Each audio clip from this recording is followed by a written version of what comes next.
You are listening to the Succession Link Get Connected podcast. Succession Link is the leading networking and communication platform connecting financial advisors, insurance agents, and CPAs who are interested in buying, selling, merging, and finding succession planning options for their practices. Please welcome the host of Get Connected and co-founder of Succession Link, Phil Flakes. Welcome back, and thanks again for joining episode number 2 of the Get Connected podcast. Again, I'm your host, Phil Flakes, co-founder at Succession Link, and this is the podcast show committed to helping financial professionals on their journey to buy, sell, merge, and network effectively on the Succession Link platform. In today's episode, we're going to shed some light on the insurance portion of the community. And as some of you listening may or may not know, we introduced the insurance side to the Succession Link community in the first quarter of 2017. And so far, it's grown to over 1,000 members.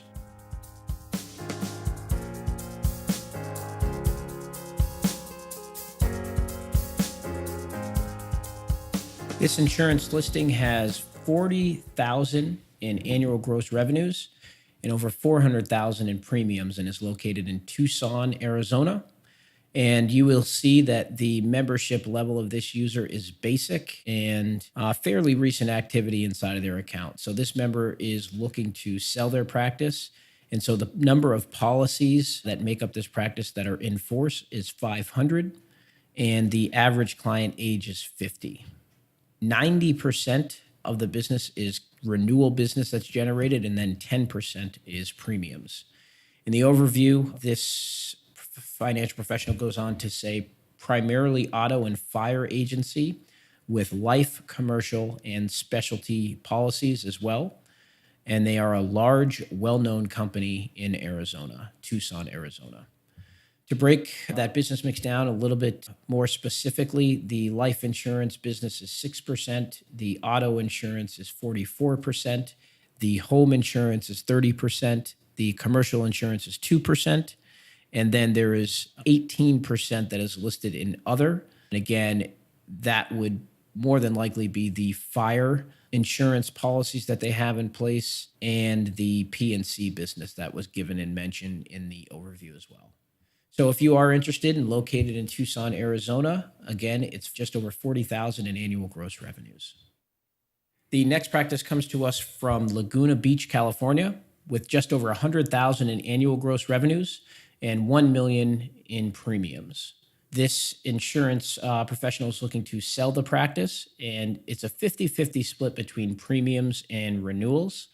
There are 75 policies that are in force, and the average client age is 50. The unique thing about this practice is that it has a great niche carved out, and 80% of the agency is from home builders. And there is one employee who the owner goes on to describe as fantastic that is working in the practice as well. So again, if you are in the Laguna Beach area, this practice has over $100,000 in annual gross revenues. The next insurance practice is a great opportunity located in Garland, Texas, and this practice has over $300,000 in annual gross revenues, and it is an insurance professional looking to sell the practice, and the business mix is 35% premiums, 65% renewals. The average client age is 40, and then the number of policies that are in force is 250. And so the owner of this agency has had the agency for just over 3.5 years, and they've grown it actually quite fast and are still growing this year. In their words, they have the potential to do more than $2.5 million in sales, and their retention is roughly about 80% of the customers. The business mix breakdown further is 25% in auto, 70% commercial, 5% described as other. The commercial insurance business is done with Progressive, American International Group, Berkshire Hathaway, and Chubb Corp. And then the agency management system is Vertifor and Agency Matrix. So again, this is a great opportunity located in Garland, Texas, with over $300,000 in annual gross revenues.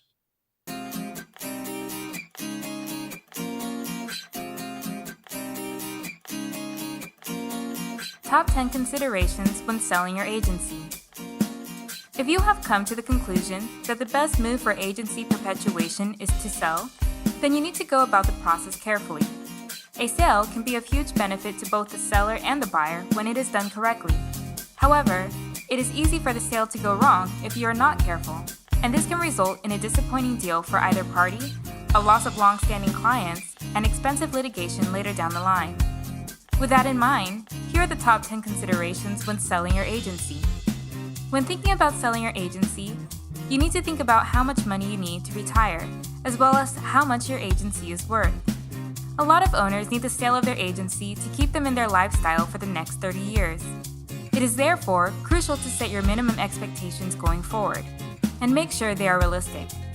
Make sure your agency is worth the price you are asking. You need to support your asking price, and this typically involves some house cleaning, for example, getting your balance sheets in check. It is vital to manage your ego during the sale. Remember, your agency is a business asset, it is not your child. You also need to think about how your employees are going to be treated in a sale. You need to consider the fate of your staff under new ownership. In some cases, it can be better to move to bonus them out so they retire with you. Your clients have also contributed to the growth of your agency, and they need to be considered during the sale as well.